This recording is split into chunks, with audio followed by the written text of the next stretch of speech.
मेरे नबी करीम सल्लल्लाहु अलैहि वसल्लम, इसको बेटी भी बनाया है, इसको बहन भी बनाया है, इसको माँ भी बनाया है, इसे बीवी का आलीशान रुतबा भी अता फरमाया है। और चूँकि बेटी का भी हक बड़ा बयान किया जाता है, बहन का भी, माँ का भी। और बीवी के मामले में लोग समझते हैं कि ज़्यादा बात नहीं करनी चाहिए, शायद मसला ख़राब हो जाए। हालांकि नबी पाक सल्लल्लाहु ताला अलैहि वसल्लम ने बीवी के बारे में पता क्या फरमाया? फरमाया जब तुम निकाह कर लेते हो तो अपना ईमान महफूज कर लेते हो। अब मैं इसकी शरह नहीं करता, आप खुद कर लीजिएगा कि वो एक ऐसी शख्सियत होती है कि जिसकी मौजूदगी में आपका ईमान महफूज है। अब मैं नहीं समझता कि इससे बड़ी बात कोई और हो सकती है, जिसकी मौजूदगी में आपका ईमान। और भाई ये हदीस पाक अर्ज कर रहा हूँ, निकाह जब कोई कर ले तो उसने अपना ईमान मुकम्मल कर लिया।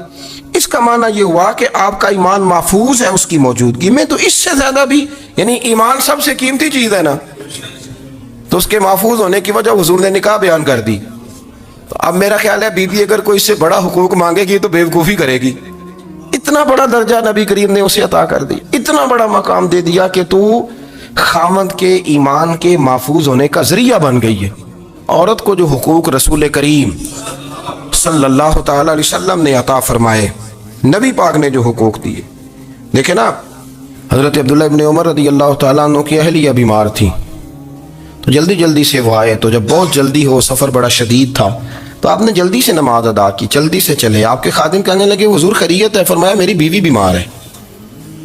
तो उसने अर्ज़ की हुजूर आपकी अहलिया बीमार है, तो आपने नमाज भी जल्दी से पढ़ी, सफ़र भी जल्दी जल्दी किया।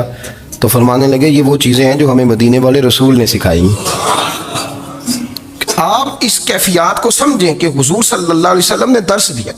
और फिर एक और बहुत बड़ी बात, ये फजीलत किसी और को नहीं दी। जो औरत को हुजूर ने फजीलत दी, ये फजीलत किसी और को नहीं दी। कभी हुजूर ने फरमाया कि तुम्हारा अब्बा तुम्हारे साथ बहुत सख्त रवैया करे तो तुमने उसको उस सख्ती पर दाद देनी है। फरमाया चलो अगर वो ज्यादती भी करे तो तुमने उसके साथ सलूक अच्छा ही करना है। लेकिन आप एक बात को समझे ना कि बच्चे के बारे में, बेटे के बारे में, बेटी के बारे में फरमाया 10 साल के होके नमाज ना पढ़े तो सख्ती करो, तुम्हारा डंडा भी लटकना चाहिए। बहुत सारी जगहों पे बहुत सारे लोगों के लिए सख्ती का हुक्म दिया, लेकिन औरत के लिए हुजूर ने जो जुमले कहे, असल में हम समझते हैं कि ये एक बात है, मशहूर हो गई है रवायत हदीस, तो बस इसके पस मंजर पर और जुमलों के हुसन पर शायद माज़अल्लाह गौर करने की ज़रूरत नहीं। ज़रा इस लफ्ज़ की तासीर पर गौर करें। हुजूर ने फरमाया औरत टेढ़ी पसली से पैदा की गई है, ये टेढ़ी है, तो सीधा करने की कोशिश करोगे तो टूट जाएगी। तो हुजूर फिर हमारे लिए हुक्म क्या है? फरमाया जैसी है तुम इसी के साथ निभा करो। आप समझें कि इतना महफूज हुजूर ने दर्जा दे दिया बीबी को, इतना महफूज कि फरमाया गलती भी हो तो मेरे गुलामों तुम इसके साथ निभा करो, गुजारा कर लो। को क्या और हक चाहिए औरत को, जिसको इसकी गलतियों समेत नबी पाक ने कबूल करने का हुक्म दे दिया, इसकी कमजोरियों समेत कबूल कर लो। अब इसको और क्या, कोई कमजोरियों समेत कबूल करता है? कभी आप दुकान पे बैठे हो तो आप कहें भी इसमें ये भी गलती, मेरे माल में ये भी कमजोरी है, ये भी कमजोरी है, ये भी कमजोरी है, तो कर ले कबूल। करता है कोई? कोई शख्स ऐसा हो जो किसी चीज की कमजोरियां बयान करके कहे इसे कबूल करो? पर रसूल करीम सल्लल्लाहु ताला अलैहि वसल्लम ने ना हमें सबक दिया, हुजूर ने हमें दरस दिया, नबी पाक ने हमें पैगाम दिया। फरमाया ये टेढ़ी है, सीधी करने की कोशिश करोगे तो बेचारी टूट जाएगी, तो इसके साथ निभा कर जाओ। आप मेरी बात को समझिएगा। चले मैं इस पर एक और बुखारी मुस्लिम की हदीस पढ़ता हूँ। हज़रत सलमान फ़ारसी रज़ी अल्लाह ताला अन्हु और हज़रत अबू दरदा के दरमियान भाईचारा था। मक्के से मदीने जब लोग आए तो हुजूर ने भाई भाई बनाया था, इनके दरमियान भाईचारा था। तो अभी पर्दे की आयात नाजिल नहीं हुई थी, तो लोग एक दूसरे की तरफ जाते थे। हज़रत सलमान फ़ारसी रज़ी अल्लाह ताला अन्हु हज़रत अबू दरदा रज़ी अल्लाह ताला अन्हु के घर में तशरीफ़ ले गए, तो देखा कि उनकी बीवी बड़ी गमगीन बैठी हैं। तो आपने फरमाया बहन क्या हुआ? तो कहने लगी तुम्हारे भाई को दिलचस्पी कोई नहीं रही, हर रोज रोज़ा रख लेता है और सारी सारी रात नफल पढ़ता है। हज़रत सलमान फ़ारसी कहने लगे ठीक है कर लेते हैं बंदोबस्त। नमाज दीन है कि नहीं? दीन है ना ये चीज़ें।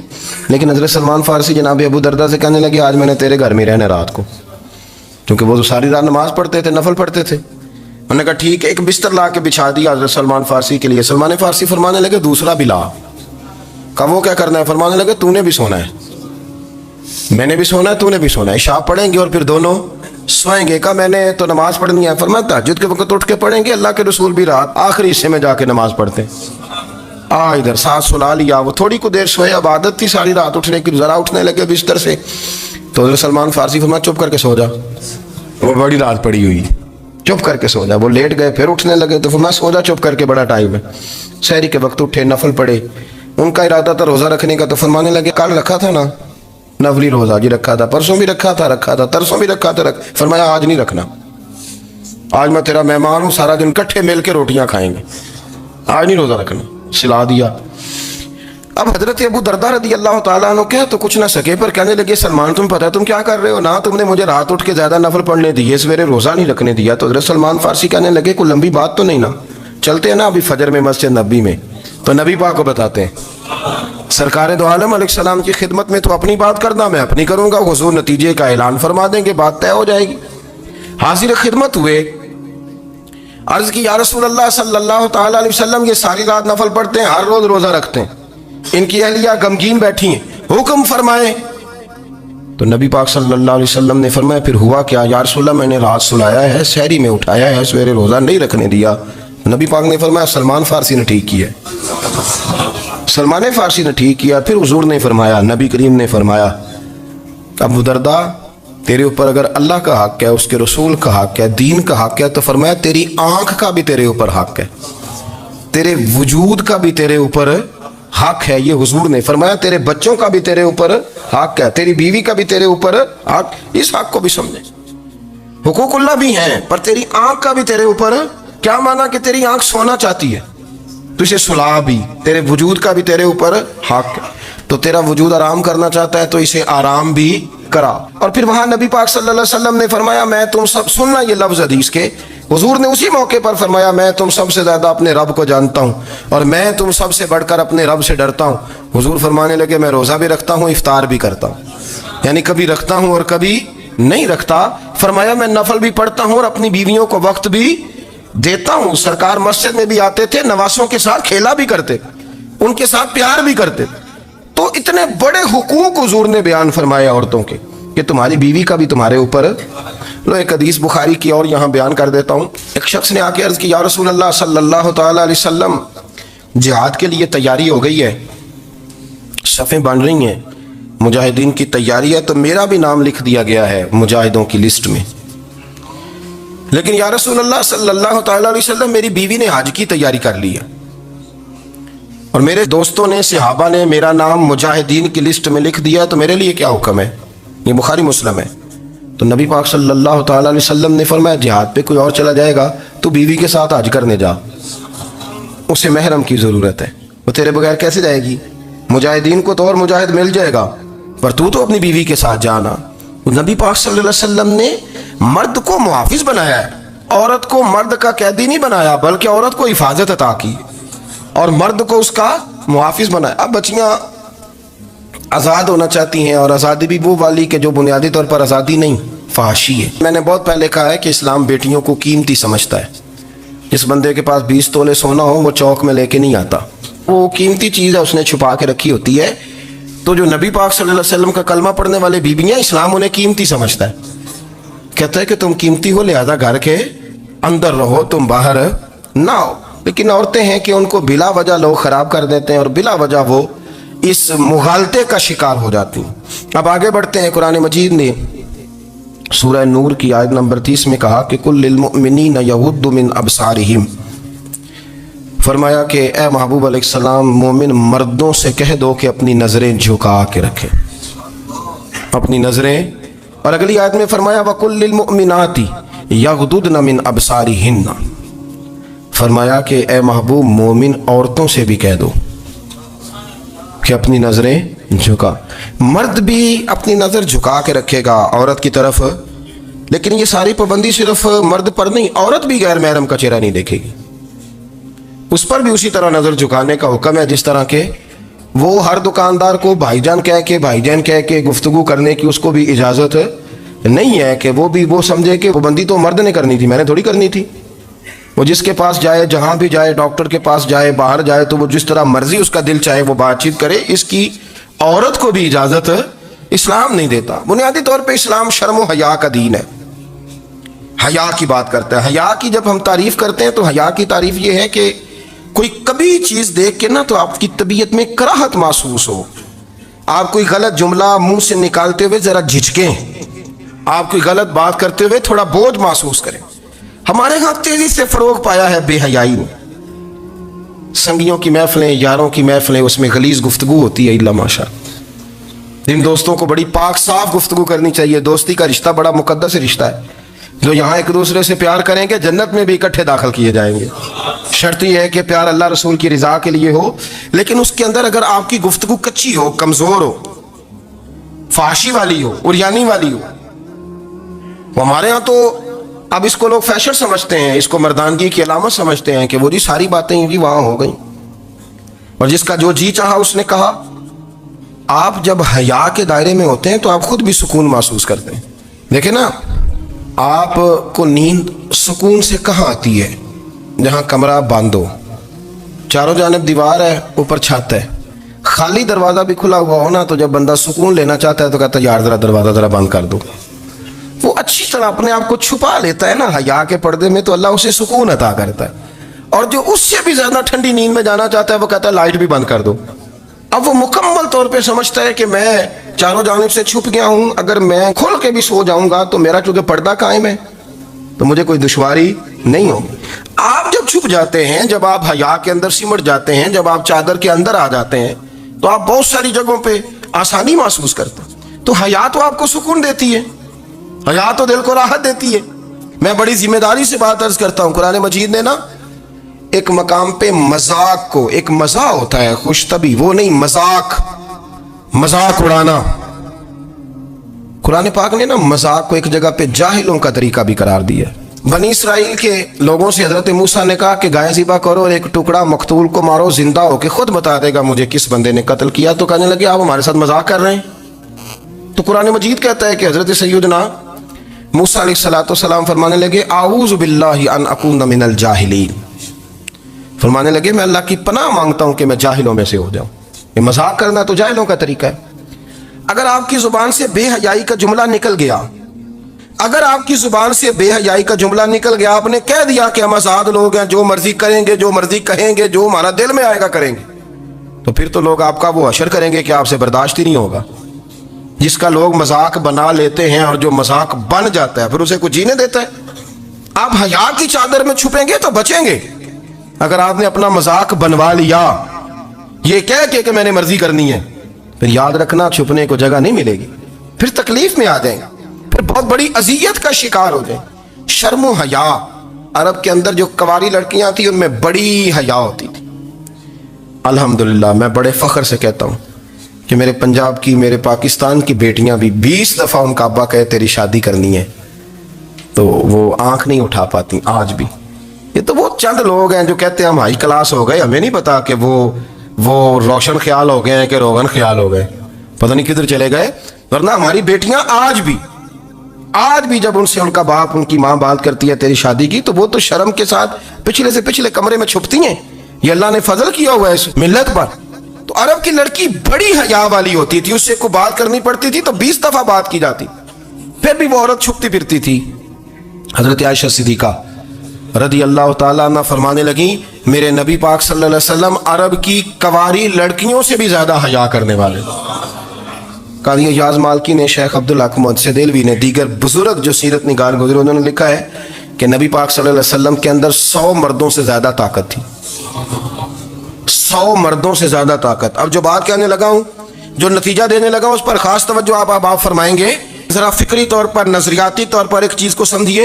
हम समझते हैं कि जवान लड़का है जी जो मर्जी करे, उम्र है जी। आप जरा बात पर गौर कीजिएगा कि हुजूर सल्लल्लाहु अलैहि वसल्लम में ताकत 100 मर्दों से ज्यादा है और हया कवारी लड़कियों से भी ज्यादा है। जरा इस बात का तकाबुली जायजा कीजिएगा कि ताकत 100 मर्द से ज्यादा है लेकिन हया कवारी लड़की से भी ज्यादा है। इसका माना यह हुआ कि जिस टहनी को फल ज्यादा लग जाते हैं वो झुका करती। तो हया तो हुस्न है, हया तो आपको पाक साफ करेगा, हया तो आपको निराला करेगा, अनोखा करेगा। वो हमारे एक दानिश्वर है, तुमने मजमून लिखा, कई बातें बड़ी पसंद आती हैं वो कहते हैं कि मेरी अहलिया, उनको भी किसी ने ना मिस गाइड कर दिया था, हालांकि अच्छी खातून है, किसी ने मिस गाइड कर दिया।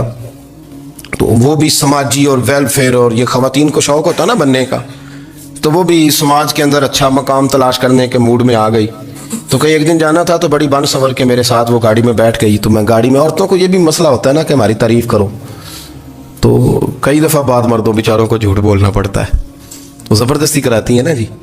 तो उसमें गुंजाइश भी दी है शरीयत ने गुंजाइश दी है कि कभी बीवी को राज़ी करने के लिए खिलाफ वाक़या बात करनी पड़े तो कर लेनी चाहिए। तो वो कराती भी हैं। 3 मौके पर खिलाफ वाक़या बात करने की इजाज़त है। वाक़े के खिलाफ भी आप बात कर सकते हैं। जंग के मौके पर 2 लोगों को सुलह कराने के लिए और बीवी को राज़ी करने के लिए कर लें कोई ऐसी बात, बेशक अपनी तबीयत पे जबर करके कर ले, गुंजाइश है, इजाज़त है। तो वो कहते हैं जब वो गाड़ी में मेरे साथ बैठी बन संवर के, तो वो तकाजा करने लगी कि मैंने मतलब बड़े अच्छे कपड़े पहने हैं पर आपने तवज्जो नहीं कराई। तो सियाना बंदा था, वो चाह रहा था कि मेरी खातून समझ जाए। वो कहते हैं मुझे पता था कि बेचारी मिस गाइड हो गई है, दिल की बड़ी अच्छी है, सियानी है, लेकिन इसको ना कुछ खवातीन ने, कुछ लोगों ने मिल के इसको ज़हन गलत कर दिया है कि समाज में निकलो, बाहर जाओ, काम करो, फलां करो, अपनी मर्जी से जियो। तो मेरे साथ गाड़ी में बैठी कहीं जाने के लिए, तो मुझसे कहने लगी कि आपने मेरी तरफ तवज्जो ही नहीं की, आपने कोई जिक्र ही नहीं किया कि मैं कैसी लग रही हूँ। तो कहते हैं मैंने उसे कहा कि अगर तू नाराज ना हो तो फिर मैं सही वाली तारीफ कर दूँ। तो उसने कहा कि आप कर दें। तो कहते हैं मैंने दर्द से और खुलूस से अपनी बीवी से कहा, खुलूस के साथ मैंने कहा मैं तो रोज घर होता हूँ, रोज शाम को घर होता हूँ, अगर तू मेरे लिए तैयार होती तो मैं तेरी तारीफ करता, लेकिन आज तो तू बाहर जाने के लिए तैयार हुई है, तो फिर उनसे तारीफ की उम्मीद रख जिनके लिए तूने तैयारी की है। मेरे लिए तैयारी करती तो मैं तो हर शाम तेरे पास होता हूँ। कहते वो मेरे लफ्जों में दर्द था तो वो भी रो पड़ी। फिर कहने लगी आप गाड़ी रोक दें, मुझे बाहर जाके किसी को राजी नहीं करना, मैंने उसे राजी करना है जिसको रब करीम ने मेरा शौहर बनाया है और मेरे लिए मुंतखब किया है मेरे माँ बाप को। मैं वापस लौटती हूँ। ये एक पहलू है सुलगता हुआ, इसको समझा जाए। रसूल करीम सल्लल्लाहु अलैहि वसल्लम अरब की कवारी लड़कियों से ज्यादा हया वाले थे, कवारी लड़कियों से ज्यादा हुजूर हया फरमाया करते थे। जब खाना काबा की मक्का शरीफ में तामीर हो रही थी ना, अहले अरब उसको तामीर कर रहे थे, तो नबी पाक सल्लल्लाहु अलैहि वसल्लम अपने चचा हजरत अब्बास के साथ खाना काबा की तारीफ में मसरूफ थे। तो अरब के लोग चूंकि लंबा कुर्ता पहनते थे पैरों तक, तो नीचे अगर किसी वक्त कोई चीज़ नहीं भी होती थी तो किसी को वो नज़र नहीं आती थी, क्योंकि पर्दा रहता था, लंबा कुर्ता पहना हुआ होता था। तो जब बच्चे, सरकार की उम्र मुबारक भी अभी थोड़ी थी, तो इस तरह बच्चे जब निकलते तो वो कई दफ़ा अपनी तहमद उतार देते नीचे से, और कोई मजदूरी करने लगते तो 3-4 तय करके ना तहमद की कंधे पे रख लेते, जिस तरह कभी देहातों में लोग कपड़ा सर पे रखते थे कि ऊपर अगर कोई वजनी चीज़ रखेंगे तो वो तकलीफ नहीं देगी। नबी पाक सल्लल्लाहु अलैहि वसल्लम भी सब लोगों के साथ खाना काबा की तामीर में शामिल थे। तो हज़रत अब्बास रदी अल्लाह तआला अन्हु ने कहा हुजूर से, अभी अल्लाह ने नबूवत भी नहीं फरमाया था, भतीजे आप भी तामद उतारिए, ये सही मुस्लिम में हदीस मौजूद है, और इसको कंधे पे रख लीजिए, आप ईंटें उठा उठा के ला रहे हैं तो ज़रा आपको तकलीफ नहीं होगी।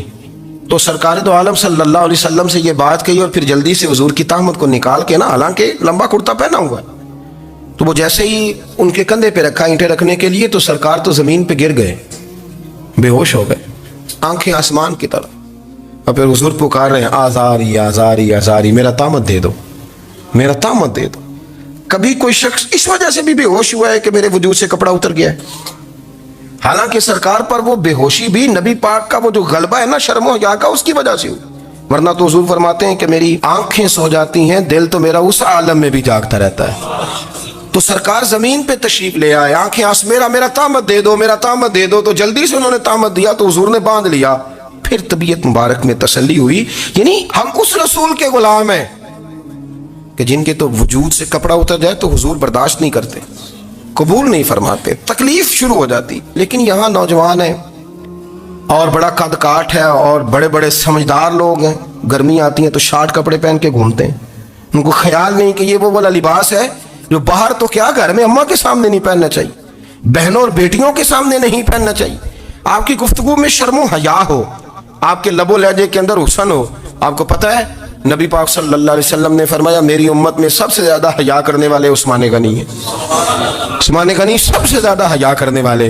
आप फरमाया करते थे, जब से हुजूर का चेहरा देखा है मैंने कभी अपनी शर्मगाह भी नहीं देखी, मैंने आंखों का वुजू नहीं तोड़ा, और जब से हुजूर के दस्ते मुबारक में मैंने बैत के लिए सीधा हाथ बढ़ाया तो फिर सीधा हाथ मैंने कभी गंदगी को नहीं लगाया। हयात। आप बाथरूम के अंदर भी गुस्ल फरमाते थे तो कपड़ों समेत करते थे। किसी ने कहा हजरत जी वाशरूम के अंदर क्यों नहीं कपड़े उतारते? तो आप फरमाने लगे बाहर बंदों से हया करता हूं, अंदर जाता हूं तो रब से हया नहीं शुरू हो जाता, वो तो देख रहा है ना। तो मैं जो बात आपकी खिदमत में अर्ज करना चाहता हूं उसको आप समझिएगा मेरे अजीज, कि शर्म वाला मिजाज, गुफ्तगू भी शर्म वाली, आंखें भी शर्म वाली, लिबास भी शर्म वाला, दोस्ती यारी भी शर्म वाली, बहुत सारी ऐसी बातें। देखे ना आप जरा, मैंने कहा कि बातों को सुन के गुजर ना जाया करें, उसकी गहराई पर गौर करें। हुजूर इल्म का समुंदर है, सरकार से ज्यादा इल्म दुनिया में किसी के पास मौजूद नहीं है, और सहाबा को मौका मिला हुआ उस समुंदर से फैज लेने का, लेकिन उनकी हालत यह है कि हजरत अली मुर्तज़ा फरमाते 14-14 दिन गुजर जाते। हुजूर से कुछ सवाल पूछना होता था पर मैं शर्म के बारे नहीं पूछ पाता था। 14-14 दिन बुखारी शरीफ में मौजूद है। एक दिन नबी पाक सल्लल्लाहु अलैहि वसल्लम ने पूछा सहाबा से कि वो कौन सा दरख्त है जिसके पत्ते नहीं गिरते, और वो दरख्त इस तरह है जिस तरह मोमिन होता है, वो दरख्त मेरे मोमिन की तरह बताओ।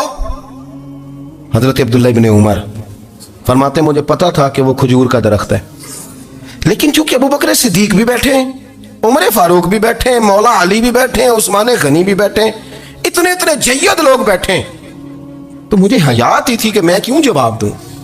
कहते सरकार ने कई दफा पूछा, लोगों ने कई और दरख्त बताए, पर फरमाया तुम्हारा जवाब दुरुस्त नहीं है।